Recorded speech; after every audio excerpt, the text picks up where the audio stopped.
Pour l'histoire du chocolat, il y a le chocolat belge, mais il n'y a pas que la Belgique évidemment.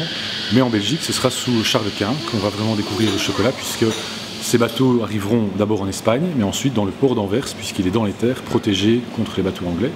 Et donc la Belgique va être transformateur des fèves pour avoir plus facile de transporter le chocolat dans tout l'Empire. Mais il y aura également beaucoup de commerces qui se feront entre Charles Quint et notamment les Médicis en Toscane. Et les Médicis vendront le cacao également à la famille de Savoia, d'où le chocolat en Suisse à la même époque. Donc ça va naître à 3 endroits d'Europe en même temps. Mais la Belgique va toujours garder cet aspect de transformation et de revente du cacao grâce au port d'Anvers. Ce qui s'est passé, c'est que le cacao, quand il est découvert par des nonnes qui accompagnent Hernán Cortés, est une boisson. De l'eau, des piments, du cacao, donc c'est vraiment pas bon. Elles, par contre, vont se pencher sur le fait de remplacer l'eau par du lait, enlever le piment, y mettre du sucre de canne, et alors ça va être une boisson très appréciée tout de suite par les Européens.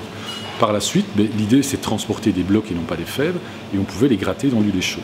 Y ajouter le sucre, ça a été longtemps essayé, mais tant que le sucre contenait de l'eau, ça ne fonctionnait pas bien. Il faut attendre la révolution industrielle.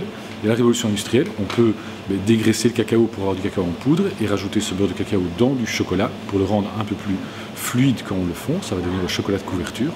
Et donc de là va partir toutes les créations de grands moulages, petits moulages et l'idée d'avoir un chocolat prêt à consommer en barrette. Mais ici, depuis 1550, ça n'arrête pas d'avoir des bateaux qui arrivent de tous les côtés et de développer des recettes de chocolat, autant oui en industrie, mais qui apportent beaucoup de connaissances, notamment dans l'artisanat aussi.